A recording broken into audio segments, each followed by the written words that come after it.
आदाब, सत श्री अकाल, नमस्कार, गुड मॉर्निंग सबको। सुरेंद्र चारण का अभिवादन स्वीकार कीजिएगा। आज अपन पढ़ेंगे अकबर पार्ट टू। सबसे पहले अपन ने पढ़ा था अकबर पार्ट फर्स्ट, याद रखिएगा। उसमें अपन ने अकबर की नॉर्मल नॉर्मल जानकारियां पढ़ी। अकबर के बारे में पढ़ा पेटीकोट शासन, अकबर के बारे में पढ़ा अपन ने बैरम खान का काल, अकबर के बारे में पढ़ा अकबर के प्रमुख सुधार। आज अपन शुरुआत करेंगे अकबर के प्रमुख अभियान। मैं आपको बता दूं, कंफ्यूज ना होइएगा, अभी अकबर का एक पार्ट और आएगा।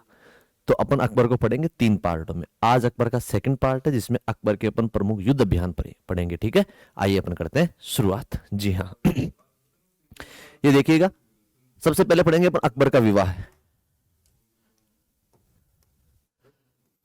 विवाह सबसे पहले नॉर्मल नॉर्मल जो जानकारी अपने को रखनी होती है, वो मेन मेन बात ये है कि अकबर की शादी कब कब व किन किन से होती है। अकबर की 2 3 एक बेगम है, वो प्रमुख है, उनके बारे में अपने को नॉर्मल नॉर्मल जानकारी रखनी है। तो याद रखिएगा, अकबर की जो बेगम थी सबसे बड़ी, उसका नाम था सलीमा बेगम। क्या नाम था? सलीमा बेगम। ये सलीमा बेगम, इसकी थोड़ी सी जानकारी मैं आपको दे देता हूं। ये सलीमा बेगम किसकी पत्नी है? सलीमा बेगम पत्नी है बैरम खान की। बैरम खान मैंने आपको लास्ट क्लास में पढ़ा दिया है। बैरम खान कौन था? ये बैरम खान वही बैरम खान है जिसने सबसे पहले अकबर का लालन पालन किया था। अकबर का जो द्वितीय संरक्षक कौन था? बैरम खान था, जिसने पानीपत का युद्ध लड़ा था अकबर के पक्ष में, वही बैरम खान। उस बैरम खान की हत्या करवा देता है और बैरम खान की पत्नी से अकबर क्या कर लेता है? शादी कर लेता है। तो आप समझ रहे हो अकबर की ताक, यूं समझ रहे हो चीज को? हाँ, तो क्रोनोलॉजी समझिएगा। तो अकबर क्या करता है, जो इसको पालता है उसी की पत्नी से शादी करता है। सलीमा बेगम से शादी कौन करता है? अकबर। और इस सलीमा बेगम से एक बच्चा था बैरम खान का, उसका नाम था अब्दुल रहीम। वो रहीम वही है जिनको अपन रहीम जी बोलते हैं। इनकी उपाधि एक खान एक खाना। ये अपन पढ़ेंगे अकबर के नवरत्न में। यहां तक सबको समझ आ रहा होगा कि सलीमा बेगम अकबर की दूसरी पत्नी थी, उसका नाम था रुकैया बेगम। रुकैया बेगम यह अकबर के बचपन की दोस्त थी और अकबर की सलाहकार भी कौन रही है? रुकैया बेगम। तो दूसरी पत्नी का नाम क्या है? कंफ्यूज नहीं होना है, दूसरी पत्नी का नाम है रुकैया बेगम। अपन पढ़ते हैं अकबर के बारे में सबसे जो जरूरी है, उनका नाम है, देखो इसके कई नाम मिलते हैं, मैं आपको बता दूं। जयपुर बोल दो, चाहे से आमेर बोल दो। जयपुर या आमेर के शासक थे, उनका नाम था भारमल। इन भारमल की पुत्री थी, उनका नाम था हरकाबाई। क्या नाम था? हरकाबाई। कई लोग इसे इतिहास में जोधाबाई के नाम से जानते हैं, लेकिन इसका मूल नाम क्या है बच्चों? हरकाबाई है। इस हरकाबाई की शादी अकबर से होती है। मैं आपको बता दूं, इसकी शादी अकबर जा रहा था अजमेर, ख्वाजा मोइनुद्दीन चिश्ती के, तो वहां जाता है और जब वापस लौटता है तो इसकी शादी होती है। और इसकी शादी होती कहाँ है? सांबर में। कहाँ होती है बच्चों? सांबर वही है जहां से ऑल इंडिया का 8% नमक होता है। सांबर वही है जिसके लिए भाई साहब लूण की लड़ाई हुआ करती थी। सांबर वही है जो आधे हिंदुस्तान को नमक देता है। तो इसकी शादी कहाँ होती है? हरकाबाई की शादी होती है सांबर में। इसी हरकाबाई का एक नाम मिलता है, अकबर ने इनको उपाधि दी थी मरियम उज्जमानी। क्या उपाधि दी थी? मरियम उज्जमानी, यानी सबकी रक्षक, सबकी संरक्षक। इसका मतलब आप सोच रहे होंगे कि हरकाबाई का पद कितना बड़ा रहा होगा मुगल काल में, मुगल दरबार में, कि इनको उपाधि मिलती है मरियम उज्जमानी की उपाधि मिलती है हरकाबाई को। हरकाबाई के पिता का नाम बहारमल है। हरकाबाई जयपुर या आमेर की राजकुमारी है, कोई दिक्कत नहीं है। टाबर आगे पढ़ते हैं। इस शादी की एक इंसिडेंट होता है। इंसिडेंट ये होता है कि जो आपने सुना होगा मान सिंह, वह मान सिंह क्या करता है, कोई लोग कहते हैं मान सिंह को श्राप था कि मान सिंह 12 साल तक अपने घर में या अपने राजमहलों में नहीं रह सकता। तो 12 साल तक रहे कहां पर? तो मान सिंह को क्या करते हैं लोग? भेज देते हैं। सिर्फ भेजेंगे कहां पर? तो मान सिंह का जन्म हुआ था 1550 में और यह शादी होती है 1562 में। कब होती है बच्चों? 1562 में शादी होती है। इनका जन्म हुआ था 1550 में। तो 12 साल के लिए इनको भेज दे जंगलों के अंदर किसी साधु सन्यासी के पास, कि वहां रहेंगे तो इनके ऊपर जो शनि है वो टल जाएगा, हट जाएगा, और इसके बाद इनको ले आएंगे। आप मुझे बताओ भाई, 12 साल तक मैं आपको खुला छोड़ दूं जंगलों में, अरे आप काले भूंगड़ा होंगे कि नहीं होंगे? सर बिल्कुल। आप तो तावड़ा में निकल जाओ तो ही काला हो जाओ, तो बताओ काले होंगे? तो मान सिंह बेचारा 12 साल तक जंगलों में घूमता रहा, और जंगलों में घूमने के कारण मान सिंह का रंग थोड़ा सा क्या हो जाता है, जिसे आज के समय बोलते हैं चॉकलेटी, चॉकलेटी बॉय बोलते हैं ना। तो मान सिंह का कलर कैसा हो जाता है? चॉकलेटी बॉय की तरह हो जाता है।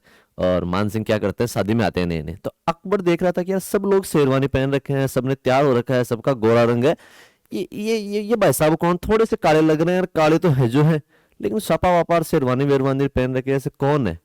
तो कोई बताता है भाई रे इनको मत छेड़ देना, ये बहुत पावरफुल आदमी है। कौन है? ये हैं जयपुर के राजघराने के राजकुमार। अच्छा, नाम क्या है? मान सिंह। तो अकबर ने बुलाया, मान सिंह जी इधर आओ। तो अकबर गया, उसने कहा हाँ बताओ क्या दिक्कत। मान सिंह ने कहा हाँ बताओ क्या दिक्कत। तो मान सिंह अलग टशन का आदमी था। मान सिंह के बारे में आपने सुना होगा वो गब्बर वाला डायलॉग कि 50-50 कोस तक जब कोई बच्चा रोता है माँ कहती है सो जाओ वरना गब्बर आ जाएगा। टावर ये गब्बर का नहीं है, ये मान सिंह का था। क्योंकि पूरा का पूरा अफगानिस्तान अगर किसी से डरता था तो किसे डरता था? अपने मान सिंह। तो मान सिंह जाता है, मान सिंह अकड़ में खड़ा हो गया और बोला हाँ बताओ क्या चाहिए आपको। तो उसने कहा आप ये बताइए जब खुदा यानी भगवान अल्लाह जब खुदा नूर बांट रहा था तो तुम कहाँ थे? तो उसने कहा अच्छा भाई से जबान लड़ा रहा है। तो उसने पूछा क्या बता बात, तू खुदा जब नूर बांट रहा था तो तू कहाँ था रे? तो मान सिंह ने कहा खुदा जब नूर, नूर यानी खूबसूरती, उसने कहा खुदा जब नूर बांट रहा था तो उस लाइन में सबसे पीछे पीछे कौन था?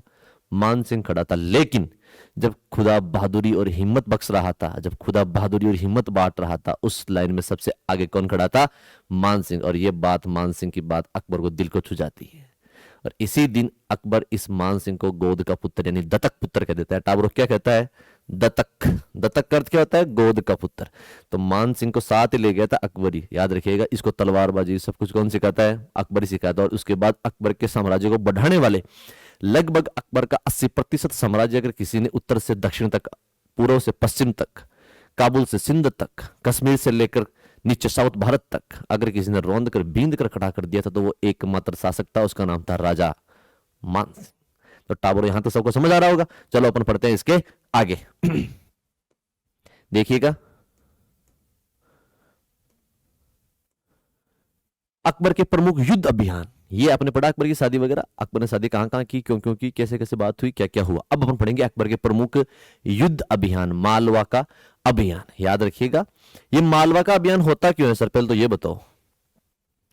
टाबरो, भारत में दो जगह ऐसी थी जहां की आर्थिक रूप से मजबूत पकड़ थी। उन जगहों पर प्रत्येक राजा क्या करना चाहता था? कब्जा करना चाहता था। एक का नाम था गुजरात, एक का नाम था मालवा। गुजरात पर कब्जा क्यों करना चाहते थे सर? गुजरात पर कब्जा इसलिए करना चाहते थे क्योंकि गुजरात के किनारे क्या लगता है? समुद्र। और इस समुद्र से होता है व्यापार, और व्यापार से टाबरो क्या आता है? माल आता है, इनकम होती है, कर आता है। तो इसलिए गुजरात पर कब्जा करना चाहेंगे। फिर आती है बात मालवा की। तो मालवा की जो जमीन है वो अत्यधिक उपजाऊ है। मालवा की जमीन से क्या मिलता है? अनाज मिलता है, जो सेना को बढ़ाने में और राज्य को एक साल तक चलाने के लिए क्या होता है? अति मददगार होता है। इसलिए मालवा पर और गुजरात पर, इन दोनों पर प्रत्येक दिल्ली का राजा की इच्छा थी कि मैं क्या करूं? कब्जा करूं। और इन दोनों को कब्जा करने के लिए टावरों पहले दो दुर्गों पर कब्जा करना पड़ता था, जो एक मुश्किल क्या नामुमकिन ही था। एक था चित्तौड़गढ़, गढ़ों का सिरमौर चित्तौड़गढ़, और दूसरा था रणथंबोर हमीर। हमीर के बारे में आपने सुना होगा कि सतपुरुष वचन कदली फले एक बार, तिरिया तेल और हमीर हट छड़े ने दूजी बार। ऐसे महानतम शासक कौन थे? हमीर देव चौहान। ये वही हमीर देव चौहान है जिसने जलालुद्दीन फिरोज शाह खिलजी, जिसने अलाउद्दीन खिलजी, इन दोनों को धूल चटवाई थी। और एक शेर को धोखे से हरा देते हैं कौन? अलाउद्दीन खिलजी। ये वही कौन है? हमीर देव चौहान है। खैर कोई नहीं, टाबर अपन पढ़ते हैं मालवा। इस मालवा का शासक था, उसका नाम था बाज बहादुर। क्या नाम था बच्चों? बाज बहादुर। और इस बाज बहादुर की पत्नी थी, उसका नाम था रूपमती। क्या नाम था? रूपमती। आप देख सकते हो, ये बाज बहादुर है, ये रूपवती है, ये मुगलों की सेना है। ये तो रही रूपमती, ये रहे अपने बाज बहादुर, और ये रही मुगलों की सेना। तो क्या करते हैं ये लोग? आक्रमण करते हैं। तो बाज बहादुर काफी लड़कर डटकर इनसे लड़ता है। लेकिन आपको पता है कि इंसान जब सेना नहीं होती है तो लास्ट में परिणाम विपक्षी निकलता है, और बाज बहादुर युद्ध में हारता है। इस बात से आहत कौन होती है? रूपमती। और रूपमती ने अपने सतीत्व के लिए, मैं आपको बता दूं कि राजस्थान की वीरांगनाएं, आप लोगों ने सुना होगा राजस्थान वीरों का प्रदेश है, राजस्थान योद्धाओं का प्रदेश है। उन योद्धाओं की मां कौन होती थी? वीरांगनाएं होती थी। इसलिए यह बात कतई भी इसमें कोई संशय नहीं है कि राजस्थान वीरों के साथ साथ वीरांगनाओं का भी क्या है? देश है। क्योंकि राजस्थान में उन वीर योद्धाओं को जन्म देने वाली वो माताएं किसी योद्धा से कम नहीं हुआ करती थी, जो अपने पुत्रों को 10-10 साल 12-12 साल की उम्र में खो दिया करती थी। लेकिन तनिक भी उनकी आंखों में आंसू नहीं आते थे। उनका कहना था कि मैं इसकी मां जरूर हूं, लेकिन इसकी कर्म, इसका जो धर्म है वो इसकी मातृभूमि है, और मातृभूमि के लिए लड़ते हुए मेरा बेटा बलिदान हुआ है तो इससे ज्यादा मेरे लिए गर्व की कोई बात नहीं है। ऐसी माताएं हुआ करती राजस्थान में। इसलिए टाबरों याद रखिएगा कि राजस्थान वीरों के साथ साथ वीरांगनाओं का भी प्रदेश है। इसमें तनिक भी कोई संकोच नहीं है कि राजस्थान में जो माँ बहिनें होती हैं, राजस्थान में जो माताएं, जो बहिनें होती हैं, वो हमेशा हमेशा अपने पुत्रों को, अपने भाइयों को युद्धों में लड़ने के लिए भेजती है। और अगर पुत्र और उसका भाई अगर युद्धों मैदानों में से आंख दिखाकर या फिर वापस पीठ लौटाकर आ जाए तो वो कहती है तूने मेरे दूध लजा दिया है। इसलिए ऐसे राजस्थान की महान माताएं, उनको श्री चरणों में नमन है। आइए अपन पढ़ते हैं आगे। टाबरो रूपमती अपने सतीत्व, अपने पतित्व की रक्षा के लिए क्या कर लेती है? आत्महत्या कर लेती है। क्या करती है बच्चों? आत्महत्या कर लेती है। कौन? रूपमती। और ये बाज बहादुर अपनी पत्नी का बदला लेने के लिए जगह जगह राजाओं की क्या मांगता है? सहायता मांगता है। लेकिन उस समय मुगल काल में मुगल सल्तनत में बैठा हुआ अकबर इतना पावरफुल था कि उसके विरुद्ध जाना मतलब सजाए मौत है। तो अकबर के विरुद्ध कोई भी राजा जाना पसंद नहीं करता था। तो क्या हुआ सर? इस बाज बहादुर ने अकबर की टाबरों क्या स्वीकार कर ली? अधीनता स्वीकार कर ली। और कहा जाता है मुगल दरबार में इसे 2000 रुपए का मनसब देकर मुगल दरबार में रख लिया गया। किसे? बाज बहादुर को। तो उम्मीद करता हूं आपको मालवा का अभियान समझ आ रहा होगा। चलो अपन पढ़ते हैं इसके आगे। गोंडवाना का अभियान। मैंने फिर कहा है, राजस्थान की जो माताएं होती हैं, भारत की जो माताएं होती हैं, वो हमेशा हमेशा एक योद्धा से ज्यादा लड़ी है। आपने नाम सुना होगा झांसी की रानी, आपने नाम सुना होगा दुर्गावती, आपने नाम सुना होगा नायिका देवी, आपने नाम सुना होगा पद्मावती, आपने नाम सुना होगा कर्मावती। ये राजस्थान की और भारत की ऐसी महानतम महानतम वीरांगनाएं रही हैं जिनको इतिहास में अजर अमर स्थान मिल चुका है। ये वो महिलाएं हैं जो अपने पतित्व, सतीत्व और अपने राज्य की रक्षा के लिए अपने प्राणों की आहुति देने से तनिक भी संकोच नहीं किया करती थी। आपको बता दूं मैं कि जब मोहम्मद गोरी का आक्रमण होता है तो उस समय एक महिला थी, उसका नाम था नायिका देवी। और नायिका देवी कहा जाता है उस विश्व के महानतम दुर्दांत आक्रमणकर्ता मोहम्मद गोरी को आबू की तलहटी में लोहे के चने चबा देती है। वही मोहम्मद गोरी जिसने भारत को रोंद कर रख दिया था, उस मोहम्मद गोरी को अगर किसी महिला ने नाकों से चने चबाए थे तो वो कौन थी? नायिका देवी। आबू की तलहटी में उसको भगा दिया। वहां से आबू की तलहटी से उसको भागने के लिए मजबूर कौन कर देती है? नायिका देवी। ऐसी महिलाएं हुई है भारत में। तो ऐसी महिलाओं के जो उनका वीरता है, ऐसी महिलाओं जो सतीत्व है, पतित्व है। नाम सुना होगा आपने कर्मावती, पद्मावती, जो अपने पतित्व और सतीत्व की रक्षा के लिए अपने प्राणों को, अपने प्राणों की आहुति दे देती है। ऐसी महिला एक और हुई है, उसका नाम था दुर्गावती। टाबरो आप देख रहे हो, ये अकबर है और ये मां समान रणचंडी के समान कौन है? दुर्गावती है। यह आक्रमण इस समय यहां की शासिका थी दुर्गावती। कहा जाता है इस दुर्गावती का एक छोटा बच्चा था, उसका नाम था वीर नारायण। क्या नाम था? वीर नारायण। यह दुर्गावती टाबरो किसकी पत्नी थी? दलपत राय की। दलपत राय या दलपत साय, कोई नाम बोल दो, इसकी पत्नी थी। तो इसकी मृत्यु हो जाती है और इसकी मृत्यु होने के कारण ये वीर नारायण छोटी उम्र में शासक बनता है। और वीर नारायण की शिक्षिका कौन बनती है? दुर्गावती।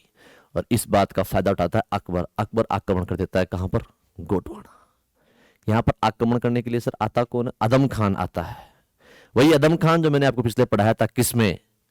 पेटीकोट शासन में। ये अदम खान आता है और दुर्गावती सास के साथ लड़ती है। एक महिला होकर भी बड़ी से बड़ी सेना के पांव पीछे किसका देती है? कौन? दुर्गावती। और लड़ती हुई वीरता के साथ अपने मातृभूमि की, अपने पुत्र के अधिकार की रक्षा करते हुए वो मां युद्ध मैदान में शहीद होती है। ऐसी महानतम माताओं के श्री चरणों में नमन है। और ये आपने याद रखिएगा कि दुर्गावती यहाँ की शासिका थी। इसका पुत्र का नाम वीर नारायण था। यह अभियान 1564 में होता है। गोंडवाना का अभियान अकबर करवाता है और इसमें कौन जीतता है? अकबर जीतता है। कोई दिक्कत समझ आ रहा है? जी गुरुजी समझ आ रहा है, यहां तक कोई दिक्कत नहीं। आगे चाल बदे गुरुजी। तो टाबरो आगे सुनो। उदयपुर अभियान 1567-68। टाबरो उदयपुर की तो जितनी गाथाएं गाई जाए, इतिहास में अगर किसी का बखान किया जाए उतना ही कम है। आपने सुना होगा कि विश्व का इतिहास अगर पढ़ा जाए और उसमें भारत का इतिहास ना पढ़े तो विश्व का इतिहास सुना है।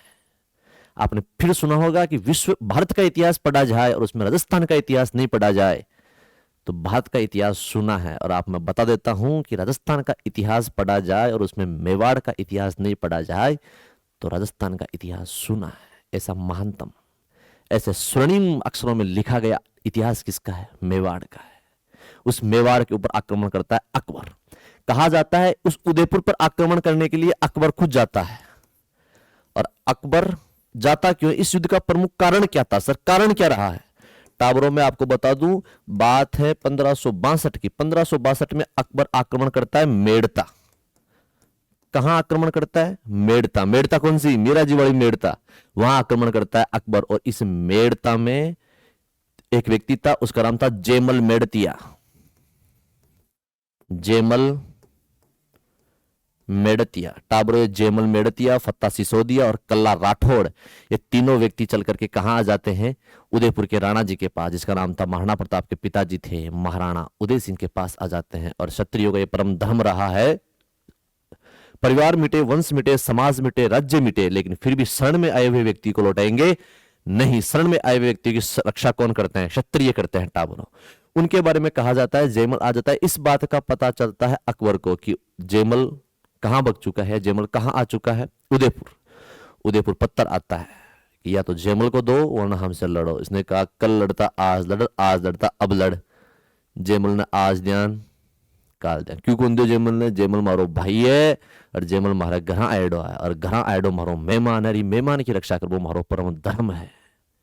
इसीलिए अपने कहते हैं अतिथि देवो भव है, कि अतिथि घर में आ जाए वो भगवान के समान। और भगवान अगर घर में आकर शरण मांग ले तो भगवान को कौन मना कर सकता है? और भगवान की रक्षा करना अपना परम धर्म। आपने सुना होगा मेवाड़ में तो जब औरंगजेब जैसा दुर्दांत शासक पूरे भारत के मंदिर तुड़ाता है, तब राज सिंह ने फरमान जारी किया था कि अगर पूरे हिंदुस्तान में कहीं भी मंदिर टूटते हैं, उन मंदिरों की मूर्तियों को लेकर आप मेवाड़ पहुंच जाओ, तनिक भी संकोच मत करना, पूरी मूर्तियों को मंदिर बनाकर स्थापित करवाऊंगा। औरंगजेब की इतनी औकात नहीं थी कि उस राज सिंह को आंख दिखाते। इतने महानतम महानतम शासक हुए हैं मेवाड़ के। उसी मेवाड़ के शासक में एक शासक था उदय सिंह। उदय सिंह ने कहा जेमल हमारा मेहमान है और मेहमान हमारे घर पर आ चुका है, इसकी रक्षा करना हमारा परम धर्म है। मर जाएंगे, मिट जाएंगे, लेकिन झुकेंगे नहीं। और टाबरो अकबर इस बात से खफा होता है, अकबर ने आक्रमण किया। उस समय उदय सिंह अपनी नई राजधानी उदयपुर चले जाते हैं। चित्तौड़ के किले पर आक्रमण करता है अकबर। उस समय चित्तौड़ के किले को कौन संभालता है? जेमल। एक का नाम था फत्ता और एक का नाम था कल्ला राठौड़। कल्ला राठौड़ वही कल्ला राठौड़ है जिसे राजस्थान में 4 हाथों वाला लोक देवता कहते हैं। कहा जाता है ये जेमल मेड़तिया। अकबर दिन में इस किले की दीवार फोड़ता, रात को जेमल क्या करता? भाई जाता चुपचाप नीचे और ईंट आंट लगा लगू, सीमेंट सामेंट लगा लगू, वापस एकदम फेटी पैक कर देता। अकबर सोचता है ये हो क्या रहा है, समझ नहीं आ रहा। रात को तो मैं फोड़ता हूँ, दिन में तो मैं फोड़ता हूँ, सुबह जब उठूं तो उससे पहले पूरी दीवार लगता है कोई भगवान का आशीर्वाद है। अकबर ने 5-10 दिन लगातार ही फोड़ी। जैसे अपने जेमल ने भाई साहब रात दिन लगातार वापस हर दिन बना दे। अब करे तो करे क्या, बेचारा दुखी हो गया। अकबर को लगा यार ऐसी कोई ना कोई तो इसमें करामात था, आज रात में जगूंगा और पूरी रात देखूंगा। और टावरों अंधेरी रात थी। उस रात में अकबर जगता है। रात के बजे 12-1। भाई ने तो काम शुरू कर दिया। भाई कौन? जेमल। जेमल ने काम शुरू कर दिया टावरों। जेमल ने कहा चिंता मत करो, तुम रस्सा लटकाओ, मैं रस्से पे जाता हूँ। जेमल ने अपने ईंट आंट उठाई, सीमेंट सामेंट उठाई, वापस दीवार को सही कर दे। अकबर को लगा अच्छा मतलब ये हो रहा है मेरे पीठ पीछे, मैं सोच रहा हूँ कोई हो क्या रहा है, समझ नहीं आ रहा। और यहाँ पर तो भाई साहब लगे हुए हैं, पूरी रात यूं चिंते हैं, सुबह मकान वैसा का वैसा। अकबर ने अपनी बंदूक मंगाई। कहा जाता है अकबर के पास एक बंदूक थी, उसका नाम था संग्राम। बच्चों क्या नाम था? संग्राम नामक बंदूक थी। जब जब अकबर ने यह बंदूक चलाई है तब तब इस बंदूक ने विश्वास जताया है, तब तब यह बंदूक अपने निशाने पर जाकर लगी। और उस रात के अंधेरे में जब जेमल मेड़तिया, मेड़तिया को बोलते हैं क्योंकि मेड़ता का निवासी था, इसलिए इसको बोलते हैं मेड़तिया। जेमल मेड़तिया उस दीवार को सही कर रहा था। इतने में भाई साहब अकबर मंगाता है संग्राम बंदूक, और संग्राम बंदूक से लगाता है निशाना, जो जेमल के पैर में जाकर गोली लगती है। इतने में जेमल को ऊपर खींच लेते हैं। लेकिन ऊपर खींचने से क्या हो, जब पैर में गोली लग जाए तो। अब जेमल बेचारा दुखी हो गया था। जेमल का एक पैर काम नहीं कर रहा था। धीरे धीरे मेवाड़ की दीवारें टूटती है। एक दिन ऐसा आता है जब युद्ध होना ही था, इसके सिवा कोई चारा नहीं बचा था। अकबर तो इतना नीचे तक गिर गया था इस युद्ध में कि अकबर ने इस युद्ध को जिहाद घोषित कर दिया था। अकबर ने टाबरो इस युद्ध को क्या घोषित कर दिया था? जिहाद घोषित कर दिया था। इतना नीचे कौन गिर चुका था? अकबर गिर गया था टाबरो। अब आप मुझे बताओ, इतना भारत का इतना बड़ा महान शासक, इतना बड़ा शासक अगर एक छोटी सी रियासत को जीतने के लिए जिहाद घोषित कर दे, धर्म युद्ध घोषित कर दे, उससे नीचे गिरने से और क्या हो सकता है? इतने महानतम महानतम पावरफुल व्यक्ति कौन थे? अपने मेवाड़ वाले थे। तो कहा जाता है एक दिन आया, तब सब लोग तैयारी कर रहे थे युद्ध में, केसरिया बाना पहन रहे थे, तब अपनी तलवारों को धार लगा रहे थे, और महलों में ढोल नगाड़ों की आवाजें गूंज रही थी, मां रणचंडी की पूजा हो रही थी, अपनी माताओं को मनाया जा रहा था, माताओं के द्वारा पुत्रों का राज तिलक किया जा रहा था कि युद्ध में लड़ो और मातृभूमि के लिए शहीद हो जाओ, क्योंकि तुम्हारे आज हमसे ज्यादा जरूरत तुम्हें अपनी मातृभूमि की है, आपको जरूरत, आपकी मातृभूमि को आपकी जरूरत है, तो लड़ो, मिटो और मरो, कभी झुकना या मरना मत, याद रखिएगा, क्योंकि जब तक तुम्हारी मातृभूमि की रक्षा नहीं कर सकते, ऐसे दूध और ऐसे पूत दोनों पर क्या है, धिक्कार है। और टाबरो कहा जाता है इस मेवाड़ के सारे योद्धा सुबह सुबह उठे, केसरिया बाना पहरा, मां शेरों वाले की पूजा करते हैं। और इसी समय एक व्यक्ति था, वो एक महल से गुजर रहा था, उसका नाम था कल्ला राठौड़। कल्ला राठौड़ एक कमरे के पास से रोने की आवाज आती है। कल्ला ने सोचा यार ये रोने की आवाज कहां से आ रही है, आपने तो यूं, अच्छा मैं आपको बता दूं, राजस्थान में युद्ध एक उत्सव से कम नहीं होता था। जब युद्ध होता था तो उस समय आपको वीरता देखने को मिला करती थी, ये लड़ने का एक चरम हुआ करता था कि मारेंगे मरेंगे मिटेंगे लड़ेंगे, क्योंकि वो उत्सव से कम नहीं होता था टापरो। कहा जाता है कि उस उत्सव के लिए वो जब निकल रहा था, एक कमरे में हल्की हल्की रोने की आवाज आ रही थी, और उस कमरे में कौन देखता है, कल्ला। तो कल्ला की आंखें फटी की फटी रह जाती। कल्ला ने कहा अरे ये तो चाचा। चाचा कौन? जेमल। जेमल रो रहा था। चाचा रो क्यों रहे हो? उसने कहा जिस मेवाड़ की दरहा ने मुझे अपनाया है, जिस मेवाड़ की दरहा ने मुझे अपने बेटे की तरह पाला है, अपने लाल की तरह मुझे गोद में सुलाया है, उस मेवाड़ की दरहा को आज सबसे ज्यादा जरूरत मेरी है, और उस समय मेरे पैर काम नहीं कर रहे। उसने कहा चचा छोटी बात नहीं करते, अभी आपका भतीजा जिंदा है। तो उसने कहा तो? उसने कहा कोई बात नहीं। चाचा को उठाया और चाचा को अपने कंधों पर बिठाता है। कौन? कल्ला। अब टाबर आप सपोज कीजिएगा, फील लीजिएगा कि दो हाथ हुए एक नीवे कल्ला के। दो हाथ किसके हुए? जेमल के। चारों हाथों में 4 तलवार थी, और उन अपने कंधे पर बिठा करके सोचेगा उस कल्ला राठौड़ में कितना पावर था, जिसने जेमल जैसे पुरुष को अपने कंधों पर बिठा लिया, कंधों पर बिठाकर युद्ध मैदान में लड़ना चाहता है। और जब दोनों लड़ते हैं तो ऐसा लग रहा था कि कोई 4 हाथ वाले लोक देवता लड़ रहे। अकबर ने खुद ने कहा है ये कोई इंसान नहीं है, ये कोई देवता है, और इस देवता के 4 हाथ है। इसलिए कल्ला राठौड़ को राजस्थान के इतिहास में टावरों क्या कहते हैं? 4 हाथों वाला लोक देवता कहते हैं। किसको? कल्ला राठौड़ को। तो 4 हाथों वाले समान लड़ते हैं।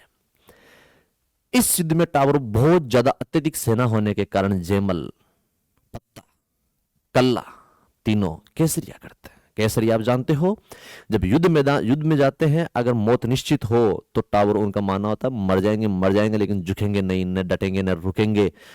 ऐसी जिंदगी जीने से, गुलामी की जिंदगी जीने से बजाय हैं कि बहादुरी की मौत हो। और टावर वो बच्चे लड़ते हुए, वो जेमल और मेड़तिया, वो कल्ला, वो पत्ता लड़ते हुए शहीद होते हैं। केसरिया करते हैं। क्या करते हैं? केसरिया करते हैं। केसरिया बाना पहनते हैं। और एक महिला थी, उसका नाम था फूल कंवर।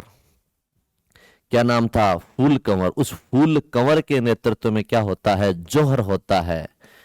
यहाँ की महिलाएं अपनी पतित्व, अपने सतीत्व की रक्षा के लिए अपने आप को धधकते हुए आग के कुंड में झोंक देती है। इन भेड़ियों से बचने के लिए, इन भेड़ियों से डटकर सामना करने के लिए, अपने पतित्व और सतीत्व की रक्षा के लिए अपने आप को धधकते हुए आग की कुंड की ज्वालाओं में लपट जाती है, और हमेशा हमेशा के लिए अपना नाम इतिहास में अमिट अजर अमर करवा देती है फूल कंवर। और फूल कंवर के नेतृत्व में टाबरो यहाँ पर जोहर होता है। तो जब जोहर और केसरिया जब मिलता है तो टाबरो इसे कहते हैं साका। क्या कहते हैं? साका। तो मेवाड़ में इस युद्ध के समय साका हुआ, और मुगलों की रीत चली आई जिस प्रकार इन्होंने किया। कहा जाता है यहां पर इन्होंने अपने शत्रुओं का, काफिरों का सर कटा, और सर कटाकर एक मीनार का निर्माण किया। इस युद्ध को अकबर के जीवन का काला कलंक कहते हैं, काला धब्बा कहते हैं। उम्मीद करता हूं आप लोगों को उदयपुर का अभियान समझ आ रहा होगा। अपन पढ़ते हैं इसके आगे। अकबर का नागौर दरबार 1570 में। यह अकबर नागौर दरबार लगाता है किसकी सहायता से? बहारमल की सहायता से। इस दरबार का एक सबसे अच्छा मतलब या सर्वाधिक अपन इसका अर्थ निकालते, इसका मतलब यही था कि राजस्थान के राजपूताने को अपने अधीनता स्वीकार किसको करवानी थी? अकबर को। और इस अभियान में कई व्यक्ति भाग लेते हैं। जैसे मैं आपको बता दूं, इस अभियान में या इस दरबार में भाग लेने के लिए जोधपुर से कौन आता है? चंद्रसेन। लेकिन चंद्रसेन वापस लौट जाता है। ये चंद्रसेन का एक भाई था, उसका नाम था उदय सिंह, मोटा राजा उदय सिंह, और एक भाई था उसका नाम था राम सिंह। ये दोनों वहां बैठे थे। इनसे खफा कौन था? इनसे टाबरो खफा कौन था? ये चंद्रसेन। तो इनको देखकर वापस लौट जाता है। टाबरो इसी समय बीकानेर से कौन आता है? कल्याणमल, कल्याणमल आता है टाबरो। और इसी समय जैसलमेर से कौन आता है? हरराय, जैसलमेर से हरराय भाटी आता है टाबरो। ये तीनों व्यक्ति इसकी अधीनता स्वीकार करते हैं। कहा जाता है चंद्रसेन कुछ समय तक इसकी अधीनता स्वीकार नहीं करता। चंद्रसेन तो लास्ट में इसकी अधीनता स्वीकार करता ही नहीं है, पूरी अजर अमर अपनी जिंदगी गुजार देता है, निकाल देता है, लेकिन कभी इसके सामने नहीं झुकता। इसीलिए इस चंद्रसेन को प्रताप का अग्रगामी कहते हैं, कि प्रताप ने भी जीती जिंदगी घास की रोटियां खाई है, लेकिन अकबर की दीनता स्वीकार नहीं की। तो उसी प्रकार चंद्रसेन ने अपने राज्य को छोड़ दिया। चंद्रसेन को तो कहा भी जाता है भूला बिसरा शासक। भूला बिसरा पता है क्या होता है? जिसको जनता भूल चुकी है, कोई राजा भी है, ऐसा महान भूला बिसरा शासक जो जंगलों में भटकता रहा, लेकिन अकबर की दीनता स्वीकार कौन नहीं करता है? चंद्रसेन। तो टाबरो आपको पता होगा, ये आपने पढ़ा नागौर दरबार। कोई दिक्कत नहीं है गुरुजी, कोई दिक्कत कौन? चार वादे आगे आगे चलो टाबरो सुनना। गुजरात अभियान 1572-73 में। टाबरो जो गुजरात अभियान है, ये गुजरात अभियान होता क्यों है? मैंने आपको बता दिया कि गुजरात के चारों तरफ, गुजरात की एक तरफ क्या लगता है? बंदरगाह, समुद्र लगता है, और समुद्र से अत्यधिक उपज होती है, समुद्र से अत्यधिक इनकम होती है। यहां पर अकबर कब्जा करना चाह रहा था, और इस समय यहां का शासक कौन था? मुजफ्फर, मुजफ्फर खान था। अकबर ने यहां पर कब्जा किया, अकबर इसको जीतता है, और अकबर कुछ समय बाद अहमदाबाद से लौट आता है। टाबरो इसी समय क्या होती है? यहां पर बगावत होती। ये पीछे वाले जो विद्रोही गुट थे उदयपुर, इस गुजरात के बारे में एक बात और मिलती है कि गुजरात में इस समय कोई भी राजा बड़ा नहीं था, सब अलग अलग छोटे छोटे राज्यों में बटा हुआ था गुजरात, राजा कोई था ही नहीं। एक बड़ी बात टाबरो, इस गुजरात में धीरे धीरे किसका प्रभाव बढ़ रहा था? पुर्तगालियों का प्रभाव बढ़ रहा था। अकबर इसे भी कम करना चाह रहा था कि पुर्तगालियों का प्रभाव इतना ना बढ़े। तो इस प्रकार अकबर यहां पर आक्रमण करता है और बहुत आसानी से इस गुजरात को जीत लेता है। लेकिन अकबर जैसे अहमदाबाद से छोड़कर वापस आता है फतेहपुर सीकरी आगरा, उसी समय टाबरो होता है क्या? पीछे से लोग विद्रोह कर देते हैं, पीछे से लोग बगावत कर देते हैं। किसके खिलाफ? अकबर के खिलाफ, मुगलों के खिलाफ। और इस बार अकबर एक अभियान करता है। आगरा से गुजरात की दूरी महज 9 दिन में कौन पार कर लेता है? अकबर पार कर लेता है। टाबरो सोचेगा, उस समय घोड़े, हाथी, पैदल सेना, सहायक सेना, खाने के लिए अनाज, हर एक चीज हुआ करती थी। गुजरात से आगरा की दूरी कितनी होगी? वो मात्र अकबर अपनी उतनी बड़ी सेना के साथ 9 दिन में पार कर लेता है। और इस अभियान को अकबर की जीवन का सबसे द्रुतगामी अभियान कहते हैं। क्या कहते हैं बच्चों? द्रुतगामी अभियान कहते हैं। द्रुतगामी अभियान क्यों ना कहें, इसमें क्या दो राय है? क्योंकि जब इंसान को इतनी दूर जाने में गाड़ी में 1 से 2 दिन लग जाते हैं, तो उस समय अकबर ने 9 दिन में तो पूरी हाथी की सेना, घोड़े की सेना, पैदल सेना, सहायक सेना, रथ सेना, सहायक सेना, आपूर्ति सेना, सारी की सारी सेना को कहां पहुंचा दिया था? गुजरात। और गुजरात में जाकर इस आंदोलन को कौन दबाता है? अकबर। और इस आंदोलन पर या फिर इस बगावत पर विजय प्राप्त करने के बाद अकबर टाबरो एक जगह बनाता है। इस सीकरी का नाम तो निकालता है फतेहपुर सीकरी। पहले सीकरी था, उसका नाम क्या निकाला? फतेहपुर सीकरी। और इस विजय के उपलक्ष्य में टाबरो यहां क्या बनाता है? बुलंद दरवाजा। तो आपको गुजरात अभियान समझ आ रहा होगा, कोई दिक्कत नहीं होगी गुरुजी, कोई दिक्कत कौन? 4 बजे एकदम कालजा कमान छपरे, काचा कालजा कमान छपरे। टाबरो कोई दिक्कत करे? कोई दिक्कत नहीं, ठीक है। मैं कमेंट देख पा रहा हूं आप सब लोगों का। हाँ बहुत बढ़िया, बहुत बढ़िया। ध्यान दो, अरे इधर ध्यान दे लो तू। क्या ये सर थे चौका फूटरा बेजन लागो हो? और क्या ये रही है? फूटरा तो मैं हूं शुरू से ही, फूटरा तो लगूंगा। ऐसा थोड़ी ना है, मतलब यूं भाई को चैलेंज कर रहे हो, फूटरा नहीं है ना? मेरे को दिख रहा है आपका चैलेंज, वो कमेंट दिख रहा है। कोई बात नहीं, पढ़ाई में ध्यान दो। फूटरा आप भी और फूटरा मैं भी हूँ। और फूटरा पा कोई काम का नहीं है, फूटरा पा पढ़ाइयों में होता है, किताबों में होता है। तो किताब को बनाओ फूटरी, ना आपको बनना है न मेरे को बनाना है, ठीक है? आ जाओ। गुजरात अभियान समझ आया? आगो गुरुजी। हल्दी घाटी, प्रातः स्मरणीय हल्दी घाटी, प्रातः स्मरणीय मां भारती का सच्चा सपूत महाराणा प्रताप। वो महाराणा प्रताप जिसने अकबर को लोहे के चने चबा दिए थे, वो प्रताप जिसने अपनी मातृभूमि की रक्षा के लिए घास की रोटियां तक खाई, लेकिन कभी अधीनता स्वीकार नहीं करता है। वो प्रताप जिसके बारे में कहा जाता है कि अकबर ये चाहता था कि एक बार जिंदगी में केवल प्रताप अधीनता स्वीकार करे। प्रताप ने कहा आज करें काल करें। वो प्रताप, वो महाराणा प्रताप जिसके आज भी प्रत्येक माँ ये चाहती है कि मेरा बेटा कैसा हो। प्रताप जैसा हो। टाबर इसके बारे में तो बड़ी अच्छी कहावत है बड़ी अच्छी कहावत है कि जननी जने तो एड़ो जनेर कै प्रताप सूर, नहीं तो रीजो बांजड़ी और मती गमा जो नूर। कि जननी अगर तू पैदा करती है बच्चे को, जननी यानी माँ, अगर की माँ तू बच्चे को पैदा करती है तो ऐसा पैदा करना जैसा प्रताप सूर था। नहीं तो रीजो बांजड़ी, नहीं तो बांजड़ी रे लीजो, बिना बच्चा पैदा किए ले लेना, मती गमा जो नूर, अपनी खूबसूरती मत खोना। तो जननी जने तो एड़ो जने के प्रताप सूर, नहीं तो रीजो बांजड़ी रे मती गमा जो नूर। टावरो ऐसे कौन थे? महाराणा प्रताप।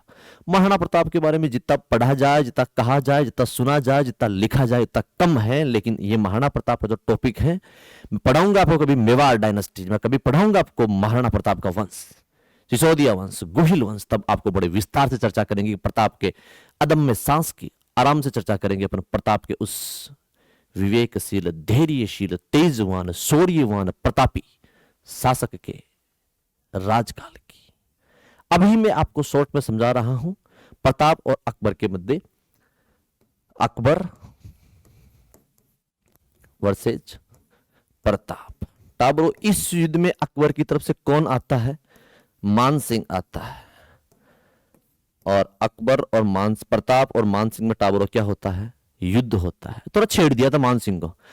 अकबर ने मान सिंह को मनाने के, प्रताप को मनाने के लिए 4 दूत भेजे थे। जल गया मान, भग गया टोडा। जलाल खान, मान सिंह, भगवंत दास और टोडरमल, इनमें प्रताप से मिलने के लिए मान सिंह जाता है। मान सिंह खुद गर्म खून का, गर्म स्वभाव का आदमी था। मान सिंह मिलता है और मान सिंह मिलकर कहता है प्रताप मिलने के लिए नहीं आते हैं, महाराणा प्रताप जी मिलने के लिए इनसे नहीं आते, इनसे मिलने के लिए प्रताप का पुत्र अमर सिंह आते हैं। मान सिंह कहता है कि प्रताप कैसे नहीं है? तो उन्होंने कहा पापा तो शाम को आएंगे, अभी थोड़ा सा पापा बिजी है मीटिंग में। तो कोई बात नहीं भाई, ठीक है, राजा है, बिजी हो ही जाए, शाम को आ जाएंगे। तो टाबरो कहा शाम को मिल लेंगे। तो दोनों अब शाम को, आपको पता है जब खाना वाना खाते हैं राजस्थान में तो रिवाज है, खाना खाएंगे चौखट के ऊपर बैठ करके, पाटा पर बैठ, एक दूसरा घास देवे, भोजन देवे, निवाड़ा देवे, भी के बाद कमायन हुकुम हुकुम, खानो अरोगो, जिमो जिमो, उसके बाद अपन खाना शुरू करते हैं। तो मान सिंह खाने पे बैठा और मान सिंह के सामने चौखट लगाया गया, चौखट पर सोने की थाल में मान सिंह को खाना परोसा गया। मान सिंह फिर पूछता है प्रताप के पुत्र अमर सिंह को कि प्रताप कहां पर है? तो अमर सिंह ने कहा पापा तो तबीयत सही नहीं है। क्या हो गया? पापा को पेट दर्द हो रहा है। अच्छा, पेट दर्द क्यों हो रहा है? अब वो तो मुझे पता नहीं, बाकी पापा ने मना कर दिया, मैं खाना आज खाऊं काल खाऊं। इस बात से टाबरो कौन खफा हो जाता है? मान सिंह। उसने कहा अच्छा, मतलब मैं अकबर के पास काम करता हूं, इसका मतलब तुम हमारे साथ खाना नहीं खाओगे? तो इसने कहा वो मुझे नहीं पता है, बाकी वो मना कर दिया कि हम खाना नहीं खाएंगे। ठीक। और टाबरो होता क्या है, इस मान सिंह ने कहा चिंता मत कर अमर सिंह, प्रताप को कह देना जाकर कि तुम्हारा ये पेट का दर्द मैं कहां बैठूंगा? हल्दी घाटी के मैदान में बैठूंगा। उसने कहा अंकल, चाचा चाचा, एक बार रिपीट। उसने कहा प्रताप को कह देना कि मान सिंह ने कहा है कि तुम्हारा पेट का दर्द मैं कहां बैठूंगा? मैं बैठूंगा हल्दी घाटी के अंदर। उसने कहा ठीक, बोल दूंगा। मान सिंह यूं खड़ा हो जाता है, खाना वाना नहीं खाता और चलता है। इतने में भाई साहब अमर सिंह थोड़ा सा क्या यूं बड़ा भयानक इंसान था, यूं मतलब बातों का यूं इंसान का मर्डर कर दिया करता था। उसने कहा ओ चाचा एक मिनट, क्या है अब? वो आप तो आना ही आना, वो साथ साथ वो अकबर, उसको भी लेकर आना। क्यों? आप कहते पेट का दर्द मिटेंगे, आपका भी मिटेंगे और अकबर, दोनों का दर्द कहां बैठेंगे हम लोग? हल्दी घाटी के मैदान में। उसने कहा अच्छा, आंख दिखा रहा है। फिर थोड़े से फिर आगे चलता है कौन? मान सिंह। चाचा सुनो। हाँ, वो बुआ जी के लिए मेहंदी पाली सोचता ना अपने, हाँ तो वहां मेहंदी अच्छी मिलती है, तो वो बुआ जी के लिए मेहंदी लेकर जाना। उसने कहा अच्छा कोई बात नहीं। इस बात से खफा कौन हो जाता है? मान सिंह। मान सिंह ने अकबर को जाते ही कहा मेरे को सुनना कुछ नहीं, चुपचाप सेना भेज, मैं जाऊंगा लड़ने के लिए। और टाबरो युद्ध होता है हल्दी घाटी का 1576 में। यह युद्ध टाबरो अपन पढ़ेंगे, राजस्थान के इतिहास में बड़े विस्तार से पढ़ेंगे। इस युद्ध की बहुत अजीब कहानी है। युद्ध क्यों होता है? मुगलों की सेना को प्रताप की सेना कैसे भगा कर पानी के लिए त्रसा देती है। अपन पढ़ेंगे कभी राजस्थान के इतिहास में कि ये मुगल सेना थी जो घर से बाहर निकलने से डरती थी। किससे? मेवाड़ में। यूं भील झापटे ठोक दिया करते थे। जब मन के 2-4 को मारा और भगा दिया अंदर, कपड़े वपड़े फाड़ देते थे इनके, तीर तार लूट लिया करते थे इनसे। सोना वोना जाते सब्जी लेने के लिए बाहर, लौट कर नहीं आते, सब्जी तो आती की नहीं आती, वो नहीं आते खुद। तो टाबरो ऐसे महानतम कौन थे? पढ़ेंगे अपन आगे। टाबरो यह युद्ध क्या रहता है? निर्णायक रहता है। आपको बता दूं टाबरो, ये मान सिंह वो मान सिंह है जिसके बारे में कहा जाता है कि आज तक कोई भी व्यक्ति अफगानिस्तान को पावर से कंट्रोल नहीं कर सका है, लेकिन एकमात्र ऐसा व्यक्ति मान सिंह था जिसने अफगानिस्तान को रौंद कर बींद कर रख दिया था। आज भी माए, वहां के लोग आज भी मान सिंह की गाथा गाते हैं। वो अफगानिस्तान जिसको अमेरिका, रूस, कोई देश कंट्रोल नहीं कर पाया शक्ति से, उस देश को एक सूत्र में कौन बांध दे देता है? मान सिंह बांध देता है। जब 50-50 कोस तक बच्चे रोते थे, तो जब कोई व्यक्ति विद्रोह करता था तो मां कहती थी या उनके लोग कहते थे, बेटा सो जा वरना मान सिंह आ जाएगा। विद्रोह करते तो लोग कहते तलवार मत उठा वरना आमेर के राजा मान सिंह आएंगे और रौंद कर बींद कर रख देंगे। मान सिंह के बारे में तो टाबरो एक बड़ी अच्छी कहावत भी है कि मान सिंह कहते हैं, मान सिंह के बारे में कहा जाता है काबुल में कि मात सुनावे बाल का बेरणगात। यहां से तो कुछ इस प्रकार मिलता है कि मात सुनावे बाल का, मात सुनावे बाल का खौफनाक रणगात, काबुल भूलियो नहीं अजैर बे खांडोर बे हाथ। कि मात सुनावे बाल का, कि माताएं अपने बालकों को सुनाती है। बेखौफनाक रणगात, कि उस समय की खौफनाक रणगात है। रण यानी छत्र, युद्ध मैदान में मान सिंह के द्वारा लोगों को काटा जाता था खड़े खड़े, वो रणगात। काबुल भूलियो नहीं अजय, काबुल अभी तक भूला नहीं है। वो खांडो, खांडो यानी मान सिंह का हथियार, और बेहाथ, इसलिए कहा जाता है मात सुनावे बाल का बेखौफनाक रणगात, काबुल भूलियो नहीं अजय बे खांडो और बेहाथ। तो टाबरो ऐसे महानतम कौन थे? राजा मान सिंह। आइए अपन पढ़ते हैं इसके आगे। मैं आपको बता दूं काबुल अभियान, ये काबुल वही है जो कौन करता है? मान सिंह करता है। कब करता है? 1581 में। और इस काबुल को रौंद कर बींद कर कौन रख देता है टाबरो? राजा मान सिंह। तो याद रखिएगा 1581 में होता है टाबरो कश्मीर अभियान। 1586 में इस अभियान पर कौन जाता है? बीरबल। और इसी बीरबल जाता है किसके खिलाफ? एक यहां पर जनजाति थी, उसका नाम था यूसुफ जई। यूसुफ जई जनजाति के खिलाफ जाता है बीरबल, और इस विद्रोह को दबाते समय इस बीरबल की टाबरो क्या हो जाती है? मृत्यु हो जाती है। तो कश्मीर अभियान के दौरान बीरबल की, जिसका मूल नाम था महेश दास, मैं आपको अगले पार्ट में पढ़ाऊंगा इसके बारे में। यूसुफ जई जाति के विद्रोह को दबाते समय बीरबल की टाबरो क्या हो जाती है? हत्या हो जाती है, मृत्यु हो जाती है। कोई दिक्कत को नहीं गुरु जी, कोई दिक्कत को नहीं। रात ने उठार पूछ लो मन, आधी रात ने सुरेंद्र जी गुरु जी कहीं पढ़ायो, आधी रात नहीं बोल देशा, कोई दिक्कत टाबरो? कुछ कोई दिक्कत को नहीं, आगे चलवा दो, चालो जना। फिर सिंध अभियान। सिंध अभियान कब होता है? 1591 में। इन केवल अभियानों की डेट याद रखनी है। सिंध अभियान कब होता है? 1591 में होता है। उड़ीसा अभियान 1592 में होता है। असीरगढ़, यह अकबर की जीवन की टाबरो क्या थी? अंतिम विजय थी। कहा जाता है कि इस असीरगढ़ के किले अकबर किससे खोलता है? सोने की चाबी से, गोल्ड किसे खोलता है, और इसलिए इसका नाम ही क्या रख देता है? स्वर्ण देश। क्या नाम रख देता है रे बच्चों? स्वर्ण देश। तो टाबरो आपको उड़ीसा, मैं आपको पढ़ाऊंगा, मान सिंह में पढ़ाऊंगा जब राजस्थान का इतिहास, उड़ीसा, उसमें अपन पढ़ेंगे कि शीला देवी की मूर्ति, मां शीतला देवी की मूर्ति किस प्रकार लूट करके लेके आता है मान सिंह यहां से 1604 के अंतर्गत स्थापित करवाता है। क्या होता है, क्या नहीं होता, सारी बातें पढ़ेंगे अपन जब पढ़ेंगे राजस्थान का इतिहास। तो आपको सिंध अभियान समझ आया होगा यहां तक। मैं दोबारा से रिपीट करवा देता हूं 1 मिनट में, आपको बच्चों कंफ्यूज नहीं होना है अपने, ठीक है। अकबर का विवाह सलीमा बेगम, सलीमा बेगम से कौन होता है? अब्दुल रहीम खाने खाना, बैरम खान, इसके अलावा रुखिया बेगम, और इसके अलावा टाबरो कौन थे? आपको बता दूं जयपुर आमेर के राजा बहारमल की बेटी हरकाबाई, जिनको मरियम उज्जमानी कहते हैं। और 1562 में शादी होती है। कहां होती है? सांबर में होती है। गुरु जी कोई दिक्कत कौन, चालवा दो। टाबरो आगे सुन लो। अकबर के प्रमुख अभियान मालवा का अभियान 1562 में होता है। बाज बहादुर को हराता है। पत्नी का नाम था रूपमती। रूपमती आत्महत्या कर लेती है। बाज बहादुर क्या बन जाता है? इसका मनसबदार बन जाता है। ठीक है गुरु जी, आगे सुनो। गोरवना अभियान 1564 में टाबरो कौन हुआ बैठेगी? राजा दुर्गावती व वीर नारायण, वहां का उसका छोटा बेटा होता है, और इसको हरा देता है मान सिंह। अकबर इसको हरा देता है और यहां पर कब्जा कर लेता है। टाबरो आगे सुनो। उदयपुर अभियान 1567-68 में अकबर करे। अकबर जयमल मेड़ता, मैंने सारी कहानी सुनाई आप लोगों को। इस प्रकार अभियान होता है। फिर टाबरो आपने आगे क्या पढ़ा? कई प्रमुख अभियान पढ़े। नागौर दरबार पढ़ा। फिर आपने क्या पढ़ा इसके बाद? गुजरात अभियान 1572-73 में पढ़ा, पुर्तगालियों से। अच्छा, अकबर ने सबसे पहले समुद्र भी, याद रखिएगा, अकबर ने सबसे पहले समुद्र भी खंबात की खाड़ी में इसी अभियान पर देखा था। गुजरात अभियान पर तो कंफ्यूज है नहीं होना। अकबर देख अकबर क्या क्या फाटी की फाटी रहेगी, और भाई जी वो कहीं सिस्टम है, वो सिस्टम बेटा समुद्र है, कोई बात नहीं, ठीक है। आगे सुनो टाबरो।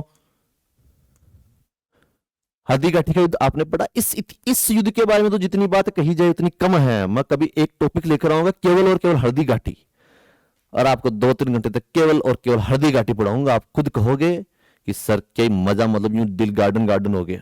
आगे सुनो टाबरो।